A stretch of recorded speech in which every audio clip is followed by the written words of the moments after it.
Taking a business or a big project global, that's the dream, right? But let's be honest, it's also incredibly risky. So today, we're going to put on our detective hats. We're going to figure out how to crack the case of culture and actually succeed. So let's just get right to it. The multi-million-dollar question. You've got an amazing product, a killer team. You even have the funding. So why do so many international projects just fizzle out? Is it a logistics problem? Did they not spend enough on marketing? Nope. 9 times out of 10, it's this, the cultural blind spot. It's the stuff you don't see, the things you completely misunderstand about how things really work on the ground. That's what sinks the ship. And that's exactly what we're here to talk about. Okay, let's dive in. We are going to treat this whole thing like a detective case. And your mission right now is to learn how to see what everyone else misses. It's about turning simple, everyday observation into a massive opportunity. Now, the special skill we're honing here, it's called cultural intelligence. And look, this isn't about memorizing customs or holidays.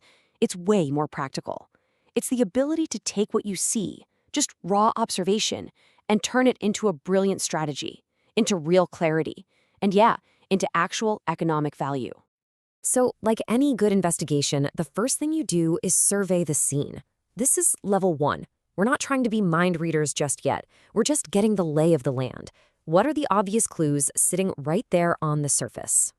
An investigator's first move? Follow the energy. Where's the money going? Where's the momentum? Is everybody talking about health tech? Is it all about tourism? E-commerce? This chart isn't just data. It's a treasure map pointing you to where the big plays are happening right now. Okay, next up, you map out the key players. On one side, you've got the local startups that are getting all the buzz. Who are the hometown heroes? And on the other side, who's backing them? Is it government money, foreign investors, local NGOs? This simple table starts to reveal the real power dynamics of the whole ecosystem.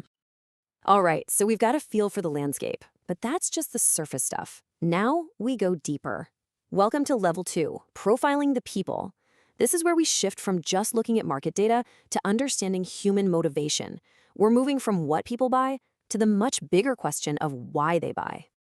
And this right here might be the single most important question you can ask. What actually builds trust in this place? Because trust is the only currency that really matters. Is it a flashy TV ad? Is it a recommendation from an uncle? Is it just seeing a brand stick around for 10 years? The answer is different everywhere, and getting this wrong is a fatal mistake. I mean, think about something as simple as this.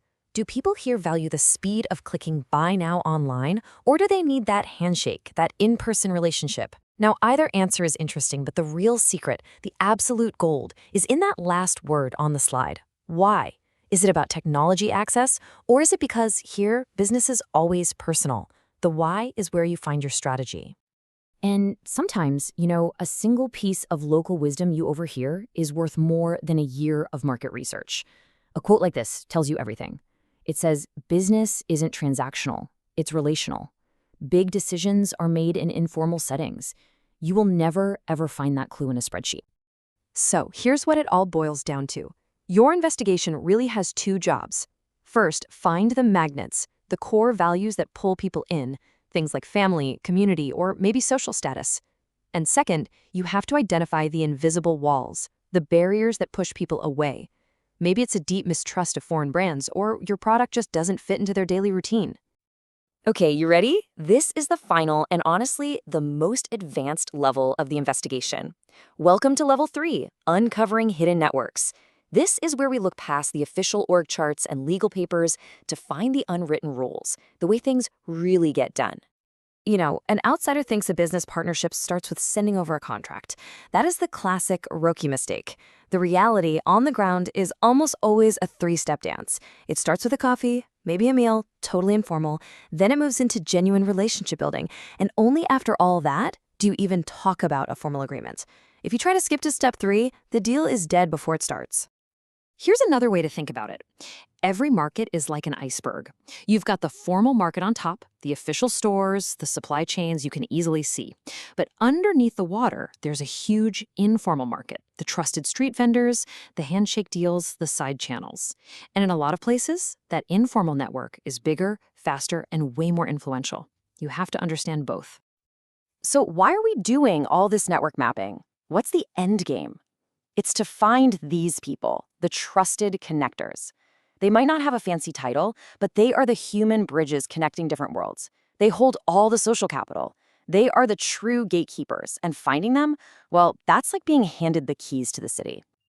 Okay, we've surveyed the scene, we've profiled the people, we've uncovered the hidden networks, we have collected all the clues.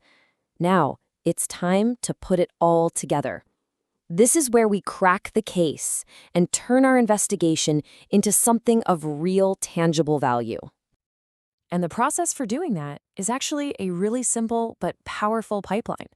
All those messy field notes you took on the ground, you boil them down into a few key insights, and those insights become the rock-solid foundation for a clear, actionable plan. See? It's how you go directly from observation to execution.